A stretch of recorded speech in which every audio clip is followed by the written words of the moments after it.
Things are changing.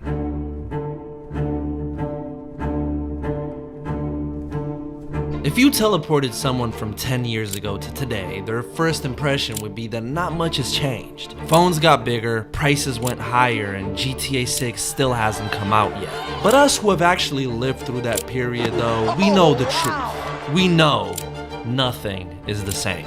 A couple years ago, hip-hop was the biggest genre in the world.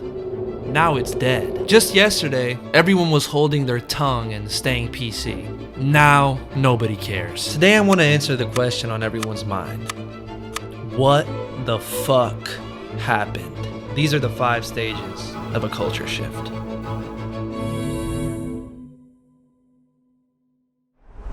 Stage 1.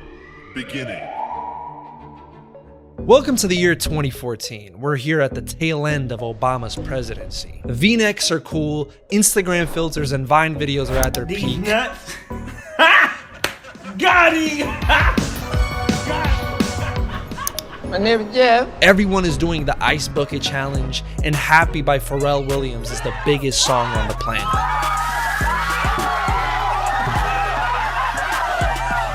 The general vibe is, well, kinda joyful. Clap along if you feel like a room without a roof. Yeah, you guys remember that? I mean, if Happy dropped today, it would flop diabolically, become a TikTok meme, and get categorized as coworker music all within a 48-hour window. Things wouldn't stay like this for long though, as behind all the corny enthusiasm in the pop sphere, change was coming. In the most unexpected form. Hip-hop had at one point been a massively successful and influential genre. By the time 2014 rolled around though, it seemed like those days were long gone and that the once giant cultural force was on its last legs. Some may have disagreed, but the charts certainly seemed to point in that direction, as 2014 statistically marked the lowest presence the genre had had on there in a long time. Mainstream hip-hop was dead, and the genre needed a spark, a wave that would pull it back up to the center of everyone's attention. In another corner of society, though, that was already happening. There is growing outrage tonight after an unarmed African-American teenager was shot and killed by police in the St. Louis suburb of Ferguson, Missouri. Leading up to 2015, several disconnected examples of inequality had managed to cross over from online virality to nationwide outrage. They're mad. I'm mad. We should all be mad, man. We should all be angry because of what's going on right now. We are asking for games to be more inclusive. We're asking for games to acknowledge that we exist and that we love games.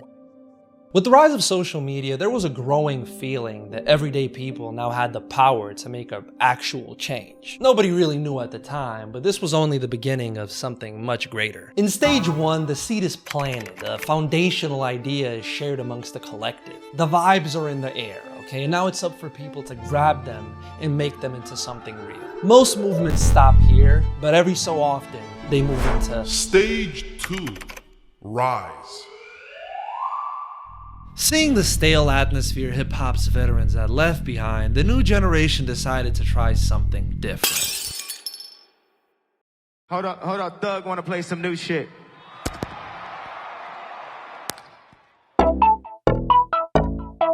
You could hear their music online, mainly on SoundCloud and YouTube. They were seen as a joke, okay? Most people didn't take them seriously, so they didn't see it coming. But over time, these artistic choices would form into a distinctive sound and aesthetic in the underground.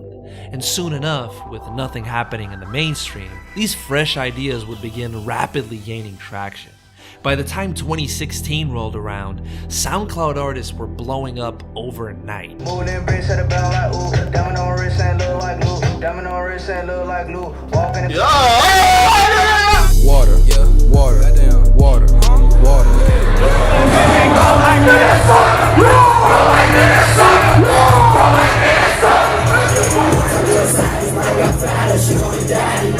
All of a sudden, hip-hop is cool again, and everyone is talking about it. I know these old hip hop heads is pissed. Oh, like Joe Budden. I know you watching this shit like.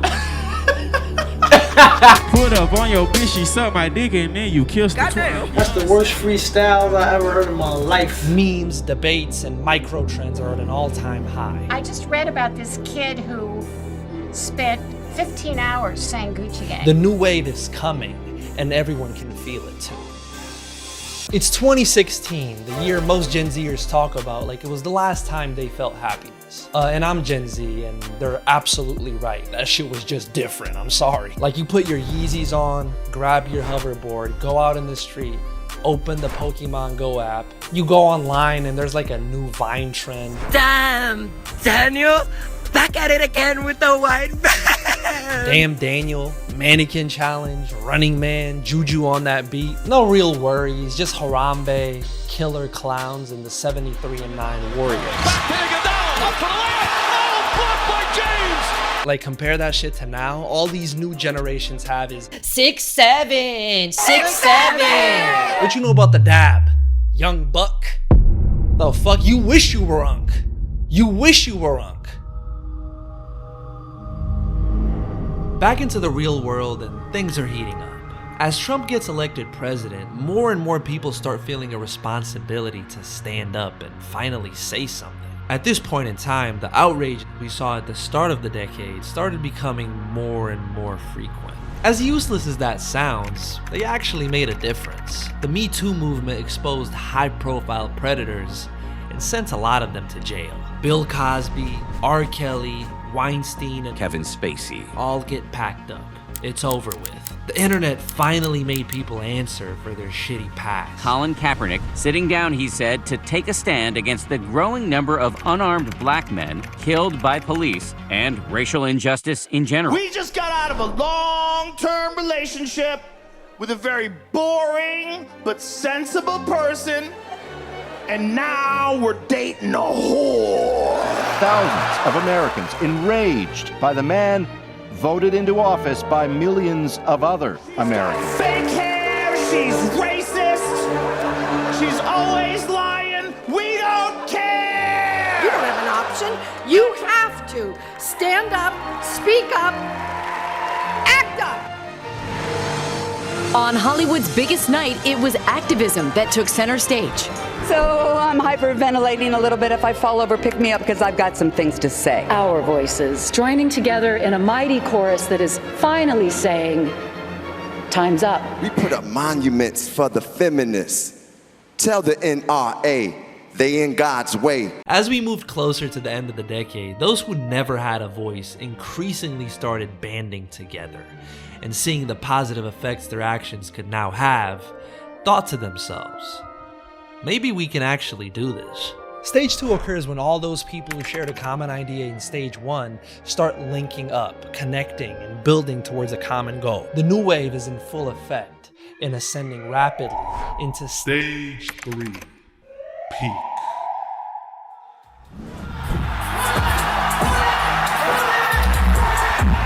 Stage 3 marks the peak of the movement's popularity as the average Joe comes to discover what all the fuss is about. The thing, whatever it is, then becomes increasingly commercial and accessible for mass consumption. At this point, your alcoholic uncle will bring up Thing at a family gathering. The problem they have is that I don't give a fuck.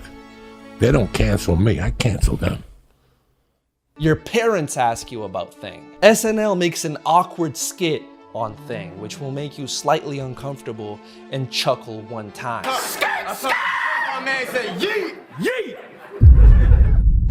Hey, who the fuck watches this shit? And even though this seemed like the natural trajectory of both movements, nothing could possibly prepare people for what was about to come.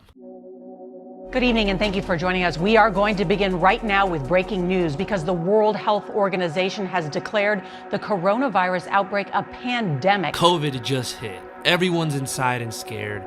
But I'm not gonna lie, I was happy as fuck. You're telling me I don't have to go to school and I can spend the entire day doom scrolling? Bro, sign me up. It has to come from the same virus to be in the same family. Viruses come in families. Stop touching niggas with your hands. This was the era of face masks, Zoom meetings, Among Us sessions, and TikTok videos. I'm in the house bored. bored in a house and I'm in the house bored. And to make matters worse, nearly a decade of protests culminated in the explosion that was the murder of George Floyd. Hands up, don't shoot! Riots and protests engulfed the entire country for several months, while the issue of social justice became unavoidable and omnipresent. The Black Lives Matter movement has unleashed a wave of protests against racism worldwide. If you've exhausted every option of peaceful protest for decades, and the prosecution of police still hasn't changed, what would you do? Protest is pretty fucking amazing. They seem to be dedicated to change in a way that I can't remember anything like this in my life. The state of pop culture at this point showed us that racial awareness was mandatory, LGBTQ appreciation was necessary, and that social justice was cool. I take responsibility. I take responsibility. I take responsibility. I take responsibility for every unchecked moment. Next, in what is possibly my second favorite story this month, Netflix and Amazon Prime came together to fight homophobia. Quote, an unnecessary gay character. Sorry you've yet to realize that every gay person is very necessary. 700,000 likes. We love gay people too! And folks, tune into the radio to hear the #1 song in the country, Montero. Lil Nas is gay. Oh, let me stop. Bro, what? I gotta edit that out. Okay, Dad, you look like you homophobic. No, I'm not homophobic. Girl boss main leads dominated TV. I belong to no one. I identify as non-binary. There's a really long history of black people not being treated fairly in this country. It has to stop. Quinn has gender dysphoria. Her assigned gender is not the one she identifies with. I will no longer allow an unchecked moment. I will no longer allow racist, hurtful words, jokes, stereotypes, no matter how big or small, to be uttered in my presence. Moral purity became everything. Okay, how much do you care? How good of a person are you? Those were the main questions of the COVID era. At the same time that social justice issues were reaching their zenith, hip-hop was also peaking. Coasting off the momentum of the SoundCloud wave, the entire genre had embraced the homogenous trap aesthetic. But not without reason. I mean, it worked, and it didn't stop working. It was the sound of pop charts and pop culture. Every commercial had a trap beat in the background. Labels started mass-producing industry plans to capitalize on the goldmine that mainstream rap had become. Nav was selling 130K first week. What are we talking about? At this point, hip-hop was the biggest genre of music in the world, becoming bigger than it had ever been. Even larger-than-life pop stars were desperate to jump on the wave. Ariana Grande had a whole era where she just spray painted her skin brown. I'm like, bitch, that's my cookie. That's my juice, okay? Carry on. Talked strictly in awe. This is the Mac I'm here to talk about today, girl. Come on. Kill me, get your ass in here. Come on, girl. This is actually real. Like, her fans call it the Blackiana era. In just a couple of years' time, both of these movements had managed to conquer the world. And now, having been rewarded with great success, the founders are no longer focused on innovating. Instead, their primary goal is to maintain their status, polishing the ideas that had worked so well for them in the past.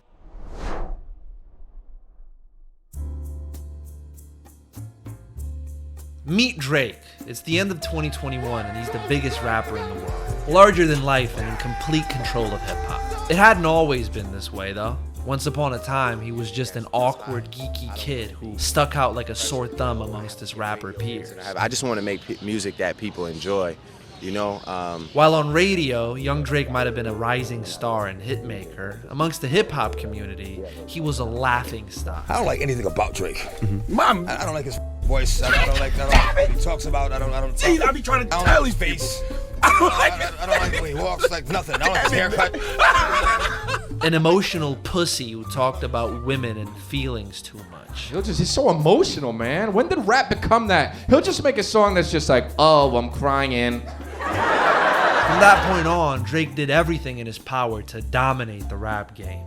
secretly hoping he could change the mind of all those bullies who didn't let him in at the start of the decade. It took a lot of work, a lot of dedication, and a lot of great music. Fast forward to 2021, and Drake had gotten exactly what he was asking for. His vulnerable and emotional approach had completely changed the foundation of the rap game, and was finally accepted as normal. Drake was now not only the undisputed king of the biggest music genre in the world, but also well respected in almost every corner of its culture, even managing to convince some of his street credibility. Aubrey didn't want to change things anymore. Aubrey wanted things to stay the same. Nothing lasts forever. People always seem to forget that. Where there once was a purpose, now isn't anymore. People get cocky, arrogant, and start abusing their power just because they can. Honestly, if you guys want to look in my eyes, you guys want to do something? You guys, that's what I thought. No, that's what I thought. In a figurative sense, this is the point where the victim becomes the bully, perpetuating the cycle of abuse that was responsible for the start of the movement in the first place. I have to come to the conclusion that inherently, I Show Speed is just a piece of shit. I don't see any way someone like this can turn around and redeem themselves and be able to make up for all the disgusting shit that they've done and said and influenced for people. As a guy with a platform, I can't imagine posting anything like that. Bankrupt them, put them out of business, deplatform them, like actually take them out financially. They feel untouchable and unbeatable, convinced that their run will last forever. I want nothing to do with you, and I won't think twice about it, because you're not worth keeping around. This exact moment marks the beginning of the end. And now, we take a short break from our program to learn the art of performative progressivism. Brought to you by Mint Mobile. Welcome to today's video clip. How to be a performative good guy. You want status, you want reputation, and you want status. Okay, so for this strat, you're gonna need 3 things, okay? Twitter account, one of these glasses, and these are very important, okay? Specifically this shape. It has to be this shape. It has to be this shape. These glasses say you're harmless, you care about women, and you care about social activism. The very important step for this, okay? These glasses tell people you're an intellectual. All that's left now is the 3rd step, which is getting an internet connection. Now you're gonna wanna get yourself a Mint Mobile plan, because they sponsor this video. Now remember, we're only gonna do this while it's cool and trendy. So even though you save money on the longer plans, all we really need is the 3-month one. You're the star here, okay? This is all about you. Mint Mobile runs on the largest 5G network in the country, so no matter where you go, marginalized voices can sleep well knowing that you will be there to protect them. Don't worry, okay? Mint Mobile makes switching super easy. You can do it all in a couple of minutes. Keep your contacts, your phone number, everything. Click the link below and get yourself one of their premium wireless plans that starts at only $15 a month, okay? And for a limited time, all unlimited data options are 50% off. Get it while you can. Stage 4. Decline. This is where we are, canceling food. Last week they canceled Uncle Ben's rice. No beans, no rice. Trump doesn't even need to build a wall. We're now beginning week 2 of the left's all-out attack on Joe Rogan. The liberal mob's lashing out at Euphoria star Sydney Sweeney, calling her racist after she posted photos from her mom's 60th birthday party. As we started getting deeper into the 20s, the dominance of wokeness in the mainstream and the aggressive tactics it used in eliminating its detractors sparked massive outrage on the other side of the political aisle. There was a growing rage from those who felt left out and ironically oppressed in popular culture. Zuckerberg became a red pill frat bro at 40 years old. Elon Musk buying X and making it a safe haven for the ostracized and the canceled. Like wokeness basically wants to make comedy illegal. which is not cool. Podcasts become the home of anti-wokeness, with most comedians pulling in millions of views while professing their hate for the social justice movement. Along with them, their audience started rapidly moving in the opposite direction. They too would be canceled and deplatformed, but the sentiment still didn't go away. Woke culture now had an enemy, which was climbing rapidly up the ranks. Things slowly start to get ugly as stage 4 unravels. I really think this is Drake's lowest point yet in terms of level of effort. He really put almost nothing into this record. People get fat, washed up, and lazy, completely losing their ability to stick together, innovate, or adapt to any new obstacles. At this point, the movement becomes so normalized in the mainstream that it loses its ability to challenge. The once fresh and lively cultural movement is reduced to a cheap trend, an emblem to be worn rather than a piece of resistance that demands reflection and action. The social justice movement went from rallying people towards a common goal to pointless exercises of power over celebrities and athletes who didn't pass the moral purity test. The moral standards would only go higher and higher as time went by, until even the people inside the movement couldn't live up to them anymore. At that point, the focus turned inward, and the progressive sphere started devouring itself from the inside out.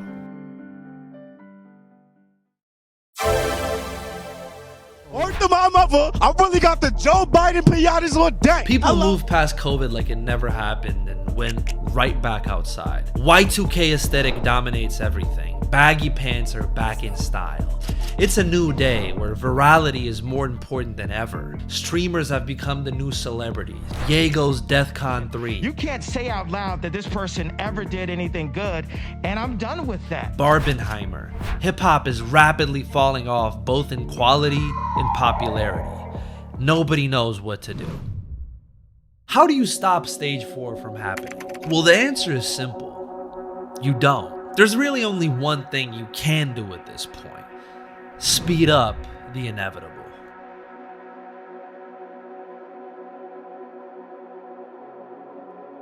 For most rap fans, Kendrick Lamar was always everything Drake couldn't be. He was hailed as hip-hop's golden child right at the start of his mainstream run, quickly becoming the critic and fan favorite. This is good hip-hop. This is positive hip-hop. This is the kind of hip-hop that we need, that's commenting on social issues. It was the one section of the audience Drake could never win over, despite trying his hardest. See, unlike Aubrey, Kendrick's main strength wasn't getting on the radio. It was creating meticulous masterpieces, timeless bodies of work which set him apart from the rest of the rap game. He was the one people counted on to lead hip-hop into a brighter tomorrow. Even as the SoundCloud wave hit and melodic trap took over, he adapted, wrestling with Drake for the throne of hip-hop well into the 2010s. But then, he disappeared, and that allowed Drake to take the reins and lead the way as hip-hop's #1. Fast forward to 2023 and Drake is scoring his 14th #1 album while the genre is in a free fall, deteriorating into a dark pit of pathetic gimmicks and desperate trend chasers. Fans were increasingly unhappy, but the mainstream was still eating it up. Truthfully, this corrosive climate suited Drake. As the biggest rapper in the world and a notorious trend chaser himself, he stood only to gain from the lack of quality and depth the average listener had become accustomed to. Things couldn't go on this way. Something had to be done, and the Golden Child knew exactly what that was. The king is back! Oh shit! He's rapping! Motherfuck the big three. Nigga, it's just big me. Nigga, Seriously, Kendrick? Wow. It's a lot of goofies with a check. Kendrick's the best. Kendrick's the best rapper. Kendrick is I've always said Kendrick's my favorite. Bully, I hate bullies. You must be a terrible person. Everyone inside your team is whispering that you deserve it. I'm literally uploading Drake's diss right now. How do you have a response up before this even uploaded? Kendrick, relax! Hey, he going crazy. Kendrick, right now. chill! And we gotta raise our daughters knowing there's predators like him lurking. Fuck a rap battle. Wait, I can't take this. This is too much. A rebellion, an uprising, led to one of the biggest cultural events of the 2020s.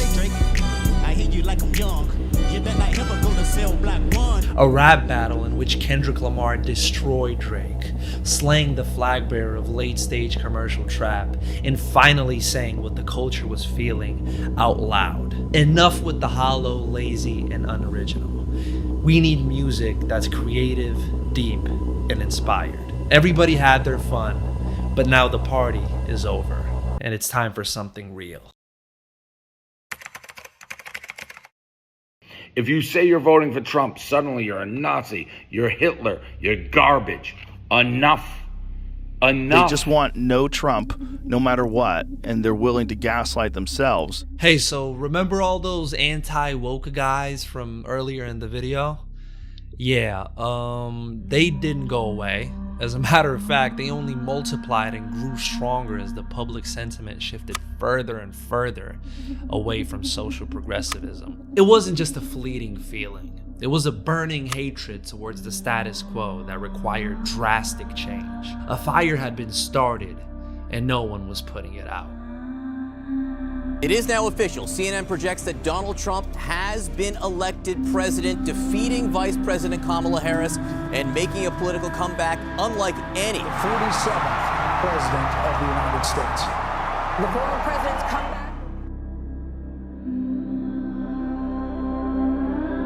I am going to admit I am a little surprised that they won so much. It was finally official. We were now in Stage 5.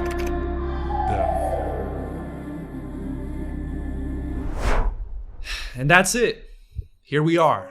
It was just announced that for the first time in 35 years, hip-hop spent an entire week without a single song in the top 40 of the charts. The biggest trap releases of the year have all flopped diabolically, and even the average Joes are bored at this point. Rap is cool and all, but it's getting outplayed, bro. They talk about hoes, money. It's the same topics like every single 17 bodies last night. Them all in the head. Ain't nobody catching. Okay, I hope you get caught soon, my brother. We know that your body's T. We know that you have good poom poom. We know that you stop playing rap for the most part, and honestly, I've come to realize it's probably the worst genre there is. Like our Stage 5 is where the movement becomes culturally irrelevant and a complete non-factor in the mainstream. Those from the movement may still try to recapture an old flame, a moment that got lost in time, but the people have already moved on.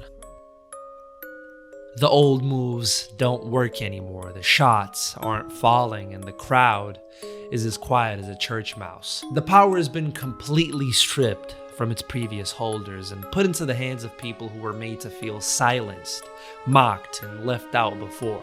The culture is theirs to shape now. The liberal mob's lashing out at Euphoria star Sydney Sweeney, calling her racist after she posted photos from her mom's 60th birthday party. My jeans are blue. Sydney Sweeney has great jeans. White people shouldn't joke about genetic superiority. Since you are talking about this, I just wanted to give you an opportunity to talk about that specifically. I think that when I have an issue that I want to speak about, people will hear. Miss Tan, genetics.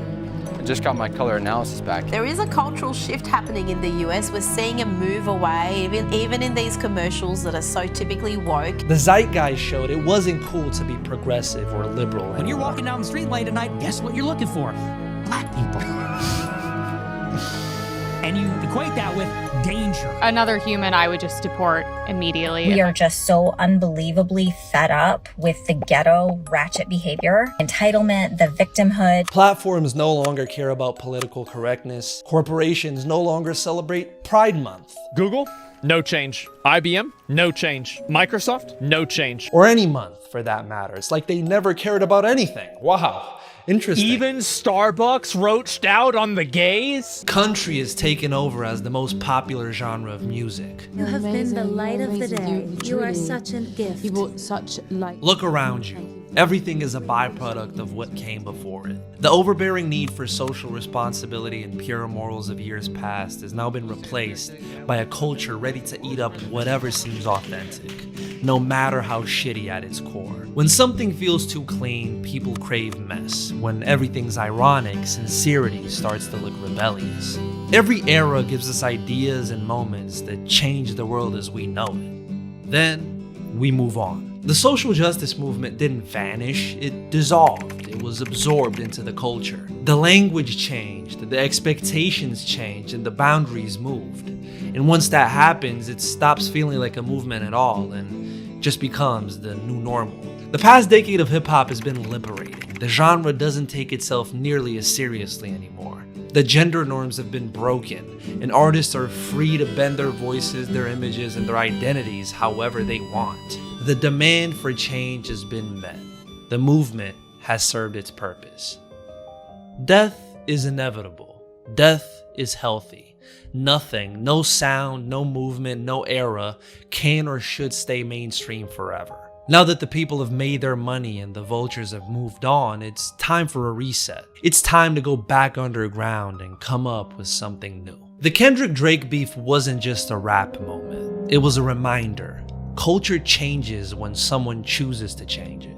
When people stand up and decide the old rules don't apply anymore. Every era ends the same way, with a spark, a fracture, a moment no one saw coming.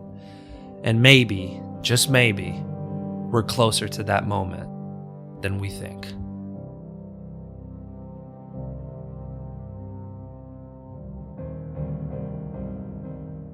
But you want to see these two worlds collide? Watch this, okay? Bitter MAGA nerd thinks rap is a psyop to destroy society.